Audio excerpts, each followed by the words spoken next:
하나님이 예수께서 바로 이 현장, 사실 이 현장이 천국이에요. 예수님이 계신 곳이 천국 아닙니까?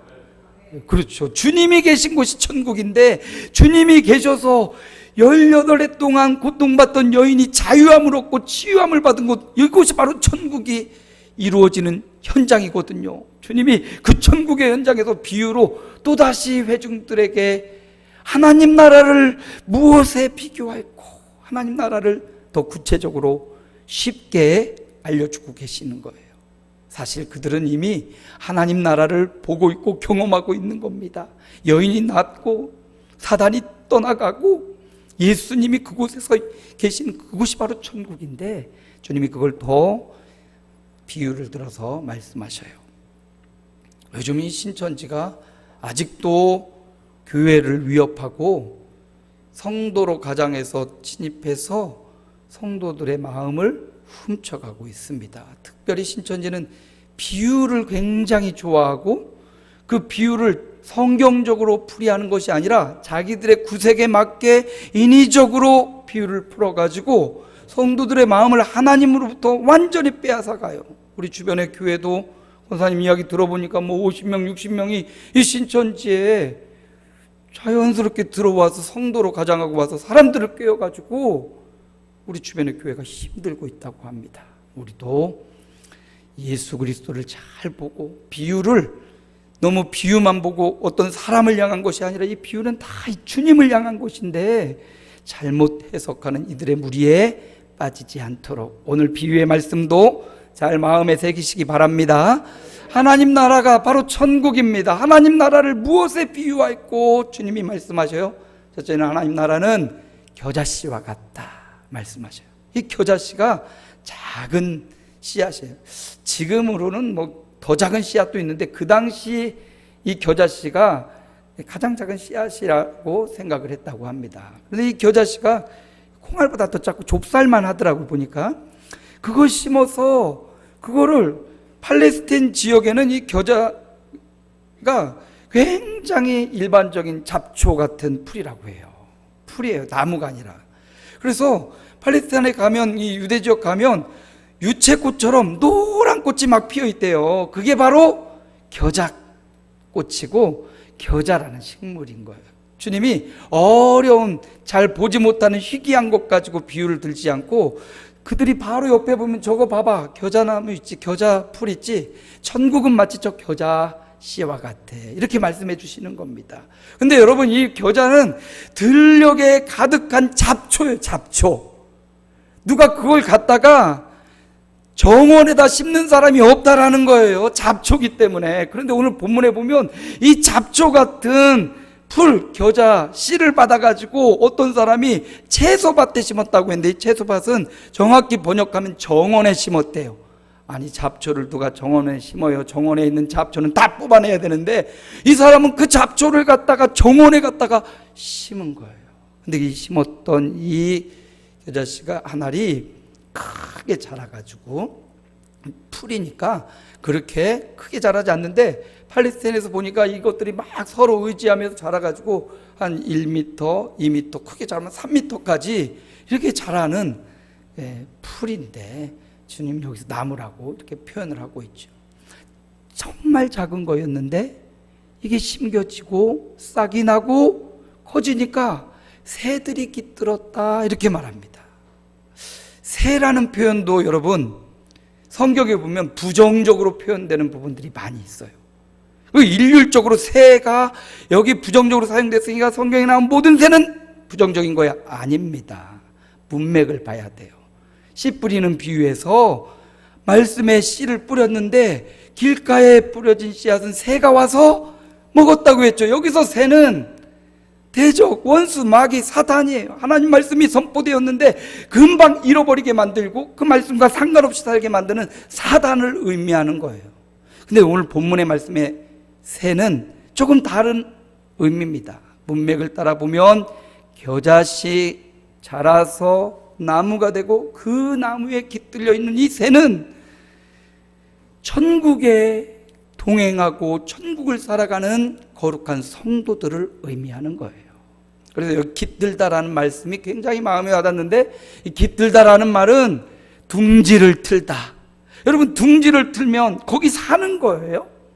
새가 그 겨자나무에 함께 사는 겁니다. 바로 이 겨자씨는 초라한 모습으로, 가장 작은 모습으로 이 땅에 오신 예수님을 의미하는 거예요. 예수님이 하나의 밀알로 이 땅에 오셔서, 겨자씨로 이 땅에 오셔서 우리를 위하여 십자가의 죽으심으로 천국을 시작하시고, 그 예수 그리스도를 믿는 자마다 예수님과 함께 둥지를 틀고 그 천국이 확장되고 커져서 그 안에 새들이 깃들듯이 거룩한 성도들이 주님과 함께 사는 것을 비유로 보여주고 있습니다. 천국은 이런 거예요. 예수 그리스도, 초라한 말구유부터 시작된 그 예수 그리스도, 겨자씨처럼 작은 예수 그리스도인데, 그분이 이 땅에 오셔서 대속의 사역, 우리를 구원한 십자가의 사역, 부활의 사역을 통해서 하나님의 나라가 점점점 성장하고 커지고 예수 그리스도로 시작된 하나님의 나라가 확장되고 확대되는 것임을 보여주고 있습니다. 바로 그 현장이지요. 18해 동안 사단에 매여있던 여인이 예수님을 통해서 예수님을 받아들이고 노임받고 자유함을 얻고 그 여인이 천국 백성이 되는, 천국이 확장되는 현장을 주님이 그 자리에서 겨자씨를 통해서 보여준 겁니다. 예수님은 천국은 겨자씨와 같다고 했는데, 겨자씨는 바로 예수 그리스도를 비유하고요. 요한복음에도 보면 이런 말씀이 있네요. 우리 함께 읽어봅니다. 내가 진실로 진실로 너희에게 이르노니 한 알의 밀이 땅에 떨어져 죽지 아니하면 한 알 그대로 있고 죽으면 많은 열매를 맺느니라. 바로 예수 그리스도가 한 알의 밀, 겨자씨가 되어 죽어 주었을 때 그 죽음을 통해서 새로운 싹이 나고 열매를 맺고 또 수많은 새들이 와서 천국을 누리게 된 겁니다. 그래서 예수 그리스도가 천국이에요. 예수 그리스도가 계신 곳이 천국이고 그리스도와 함께하는 그 현장이 천국인 줄 믿습니다. 요한복음 15장 13절에도 이런 말씀이 나오네요. 우리 함께 읽어봅니다. 사람이 친구를 위하여 자기 목숨을 버리면 이보다 더 큰 사랑이 없나니 너희는 내가 명하는 대로 행하면 곧 나의 친구라. 예수님이 말씀하신 거예요. 친구를 위하여 목숨을 버리면 이에 더 큰 사랑이 없다고 했는데, 예수님이 바로 우리를 친구로 여기시고 우리를 위해 목숨을 버려주신 거죠. 하나님 나라는 겨자씨와 같습니다. 그 겨자씨는 바로 예수 그리스도를 의미하는 거고요. 두 번째, 이 겨자씨는 또 우리를 의미하기도 합니다. 예수님을 믿고 받아들인 바로 저와 여러분도 예수님 닮아 겨자씨가 되어 저와 여러분이 가는 곳에, 우리가 동행하시는 예수님과 함께 가는 그곳에 천국을 확장하고 확대시키는 겨자씨가 되는 거예요.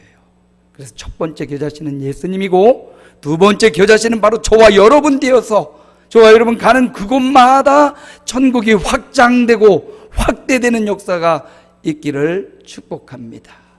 주님이 우리를 위해 목숨을 버리셨듯이 우리도 친구를 위해, 우리 사랑하는 자녀들과 부모, 형제, 일가, 친척, 만나는 교우들을 위해 중보하며 기도함으로 천국이 확장되고 확대되는 겨자씨 한 알이 큰 나무를 이루고 새들이 깃든 곳이 되었듯이 우리 교우들 한 사람 한 사람들이 예수와 동행하는 천국 되어 가는 곳마다 천국이 확장되고 확대되는 치유와 회복의 역사가 일어나기를 주님의 이름으로 축복합니다.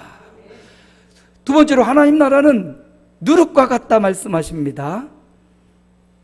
누룩은 효소이죠, 효소. 겨울에 그 호떡 믹스가 슈퍼에 가면 있어요. 저 그거 참 좋아합니다. 그 사다가 이게 밀가루도 있고 옆에 조그만 스프처럼 효모가 좀 들어있죠. 그리고 그 효모를 미지근한 물에 담가가지고 그걸 두 개를 밀가루랑 믹스를 하면 그 호떡이 그렇게 쫀득쫀득하고 맛있게 되잖아요. 효소는 밀가루를 발효시키고 변화시킵니다. 가루 섬알에 누룩을 넣었더니 이게 부풀어 오르고 완전히 새로운 존재가 되었어요. 누룩을 넣지 않으면 이게 뻣뻣하고 빳빳하고 조금 지나면 아주 딱딱하게 굳어버리잖아요. 근데 누룩을 넣으면 이게 부풀러서 부드러워지고 또 이게 맛있어지고 조금 오랜 기간 보관할 수도 있습니다. 새와 마찬가지로 누룩도 성경에 보면 굉장히 부정적으로 많이 사용된 게 이 누룩이에요. 바리새인의 무엇을 조심하라? 누룩을 조심하라. 바리새인들의 이 허례 의식 또는 이 과장 또는 외식, 이게 한 사람이 그 외식을 행하면 옆에 있는 사람도 금방 따라서 금방 전이 된다는 거죠.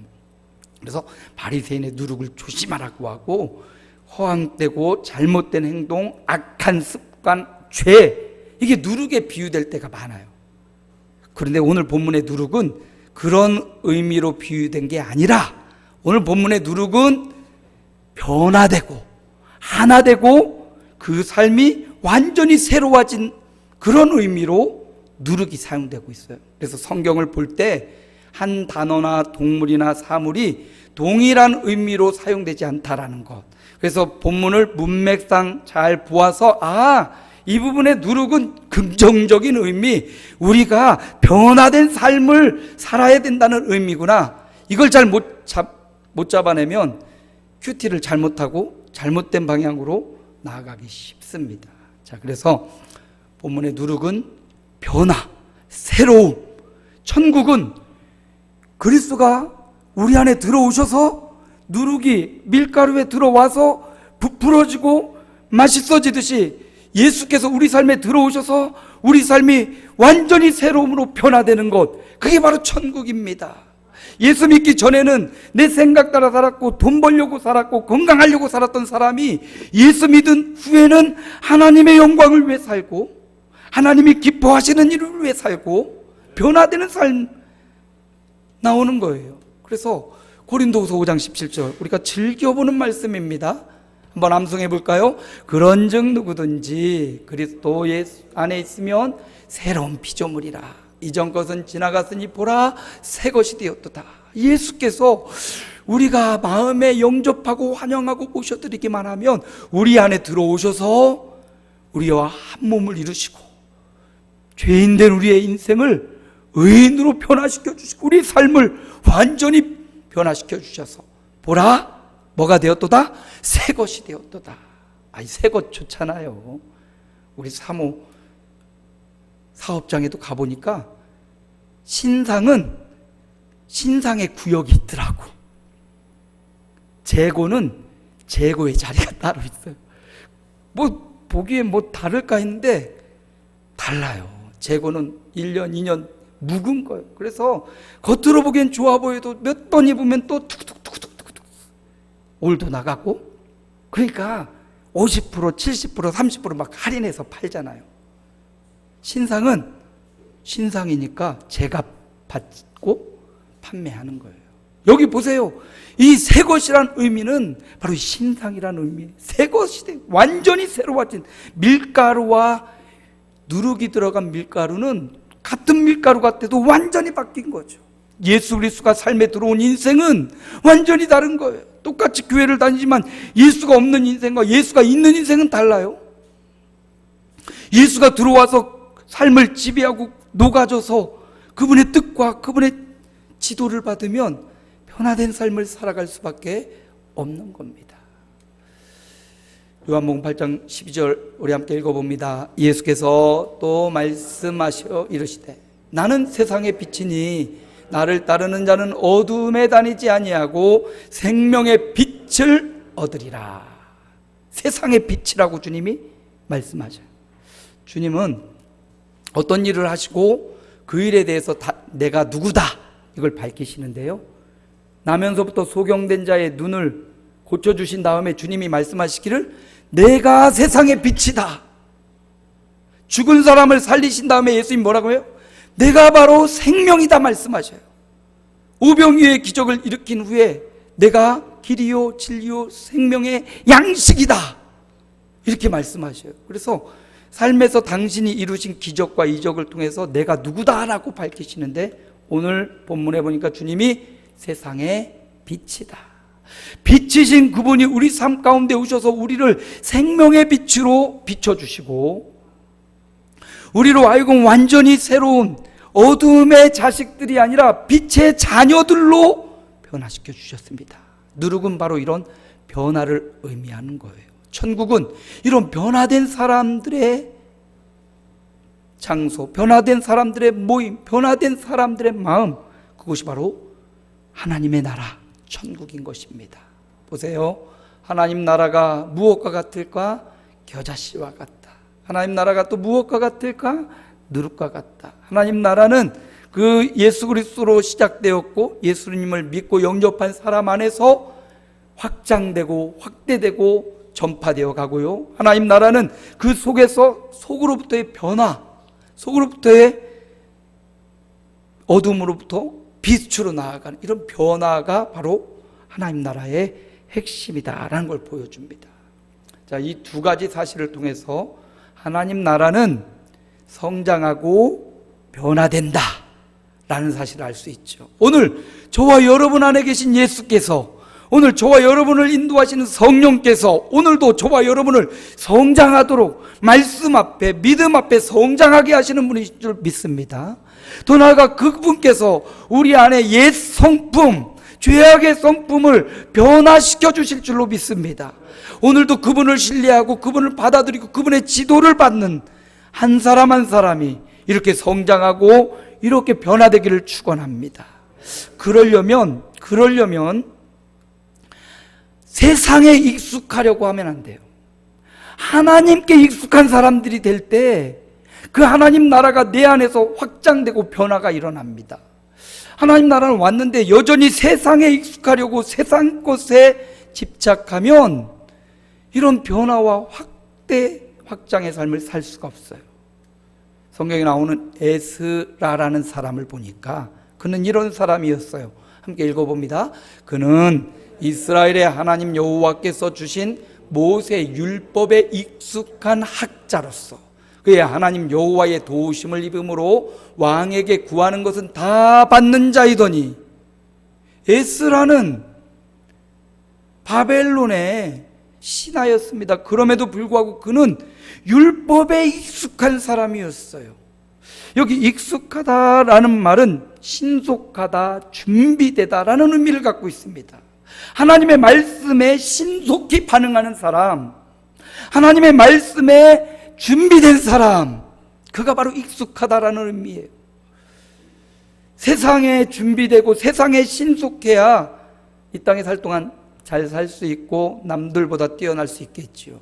그러나 우리가 찬양 들었던 대로 우리는 본향을 향하는 나그네이기에 세상에 익숙하고 세상에 적응하는 사람들이 아니라 하나님의 말씀에 익숙하고 그 말씀을 묵상하고 그 말씀의 뜻을 따라 살아가는 그런 사람, 바로 그런 사람이 천국을 살고 있는 사람이라는 말씀입니다. 세상에 익숙하려고 하지 말고 하나님의 말씀에 익숙했더니, 보세요, 에스라가 하나님의 말씀에 익숙했더니 왕에게 구하는 것은 어떤 자라고요? 다, 왜 안 읽어줘요? 다 받는 자라고. 그가 필요한 모든 것, 세상 살아가면서 필요한 모든 것, 왕에게 구하는 것은 다 받는 자라고. 하나님의 말씀에 익숙하고 그의 말씀에 신속하고 그의 말씀이 준비되어 있는 인생은 세상에 살면서 필요한 모든 것도 구하는 것마다 다 받는 삶을 에스라가 살아갔다는 거예요. 이게 바로 성경의 원리고 말씀의 원리입니다. 하나님의 말씀에 익숙한 자, 그 말씀을 지키기로 신속하고 그 말씀에 준비되는 자, 그 말씀을 주야로 묵상하고 그 말씀을 내 삶에 가져와서 그 말씀으로 나의 삶을 맞춰가는 사람, 그가 바로 천국을 사는 사람, 그로 말미암아 이 모든 것을 더하시리라, 더하여 받는 인생을 살게 될 것입니다. 잠언서에 보니까 이런 말씀도 나와요. 우리 함께 읽어봅니다. 내가 자기의 일에 능숙한 사람을 보았느냐? 이러한 사람은 왕 앞에 설 것이요 천한 자 앞에 서지 아니하리라. 코리안 갓 탤런트? 우리 세계 태권도 시범단이요 결승까지 올라갔어요. 지난주에 이제 결승 무대가 있었는데, 와, 태권도 시범단이 이게 완전 예술이에요. 다른 사람들은 CG, 컴퓨터 그래픽으로 막 옷을 갈아입거나 막 마술을 부리는데, 이 사람들 태권도 시범단, 이게 우리나라 사람만 있는 게 아니라 세계 여러 나라 사람들이 함께 모여서 이 세계 태권도 시범단을 만들었어요. 그래서 시범을 보이는데, 와, 건물 몇 미터 되는 높이 올라가서 격파를 하고, 남자 여자 할 것이 품새도 얼마나 멋진지 그걸 보면서, 야, 내가 한국 사람인 게 좀 자랑스럽고, 그래도 태권도 1단, 군대 1단 어거지로 땄지만 태권도 1단이 이렇게 막 자랑스럽고, 그리고 얼마나 멋있고 절도가 있고 그런지, 야, 무슨 가라데나 막 유도, 이건 뭐 비교할 것도 안 돼요. 그걸 또 그렇게 멋있게 꾸며놔가지고 요즘 유튜브에 아주 그 장면들이 훌륭하게 멋있게 나와 있어요. 물론 이 결승에서 우승은 못했어요. 세 단체가 뽑혔는데 그 중에 이제 3위를 한 것 같아요, 결승에서. 그런데 그 사람들이 부리는 기교와 달리 우리 이 태권도 시범단이 보이는 이건 CG가 아니라 저들의 땀과 노력, 얼마나 많은 시간을 호흡을 맞췄는지. 이게 공중에 떴을 때 한 사람만 잘못해도 대형 사고 납니다. 그런데 그걸 얼마나 같이 합숙하며 그걸 맞춰가고 결승에 오르기까지 몇 번의 무대를 계속 바꿔가면서 준비했을 거예요. 그들의 이 능숙함, 그 맡겨진 일에 대한 전문성, 어떤 일을 해도 회사나 직장이나 사업장에서 그 일을 대충 하는 사람 아니라 여기 능숙한 사람, 그 일의 전문가가 돼야 된다는 거예요. 작은 일을 해도 그 일의 전문가가 돼야 된다는 거예요. 하나님 입장에서 보면 청소하는 사람이나 저 연구실에서 박사로서 무엇을 연구하는 사람이나 똑같아요. 하나님이 볼 때는 그가 그 일에 얼마나 능숙하냐, 그 일에 얼마나 성숙하고 그 일에 성실로 임하느냐, 이게 중요한 거죠. 보세요. 자기 일에 능숙한 그 사람은 그 일에 대한 전문가, 그 일에 대한 목숨을 걸고 그 일에 대하여 시간과 그 일에 대한 온 마음을 품은 사람, 그 사람은 어디 앞에 서요? 천한 자 앞에 서지 않는데요, 왕 앞에 서게 될 것이라고 했어요. 이 세상의 일도요, 자기가 하는 그 분야를 자랑스럽게 생각하고 그 일에 정말 마음 담고 하면 천한 자 앞에 서지 않고 그의 인생이 높아지고 왕 앞에 서는 명예와 영광을 얻게 될 것이라 말씀합니다. 이 세상 일도 그런데 하나님의 일에 능숙한 자, 하나님의 일에 전문가, 하나님의 일에 준비되고 신속한 사람, 하늘에 신령한 것뿐만 아니라 이 땅에 필요한 것까지도 하나님의 영광을 위해 구하는 그 모든 것을 다 받았던 에스라와 같은 인생, 그가 사는 곳이 바로 천국 아닙니까? 하나님 일에 익숙하고 하나님 말씀을 순종하고 그가 가는 곳에 천국이 확장됐어요. 에스라가 가는 곳에 말씀이 회복됐고요, 에스라가 가는 곳에 삶의 평안이 왔고요, 에스라가 가는 곳에 포로로 귀환해서 그가 간 유다 지역에 새롭게 말씀이 정립되고 예배가 회복되고요, 자기 혼자뿐만 아니라 자기 공동체가 살고요, 가정이 살고요, 인생이 살아나는 역사, 천국이 확장되고 그 천국이 안에서부터 변화되는 변화의 역사를 에스라는 경험했습니다. 오늘 우리도 주님이 바로 이 천국, 열렬해 되었던 여인이 고침받고 치유되는 단순한 육체적 회복을 뛰어넘어 영적인 자유와 회복이 있는, 그 자유와 회복이 한 사람이 아니라 거기 있는 공동체에게 확장되고 그 안에 있는 사람들이 새로움으로 변화되는 이 천국의 역사가, 하나님 나라가 바로 이와 같다. 오늘 저와 여러분, 명절을 맞이하는 저와 여러분에게도 이 천국의 마음을 가지고 믿지 않는 가정, 또 믿지 않는 자녀들, 가족 구성원들에게 가서 바로 이 행복한, 이 즐거운 천국을 전달해 주시기 바랍니다. 물론 죽어서 그렇게 좋은 본향의 천국을 가겠지만 이 땅 살아가는 동안도 주님과 동행하며 이렇게 살면 이런 기쁨, 천국의 기쁨과 소망을 누릴 수 있습니다. 완벽하지 못할지라도 사는 동안 바로 이 천국을 살아가는 하나님 나라는 이와 같다라고 한 주님의 말씀을 받고, 하나님 나라가 내 마음에, 내 가정에 천국이 이루어지고, 내 가정에 천국이 일어나고, 우리 교회 천국이, 내가 사는 지역에 천국이 이루어지는 그 천국의 일꾼으로 쓰임받는 하나님의 종들 다 되시기를 축복합니다.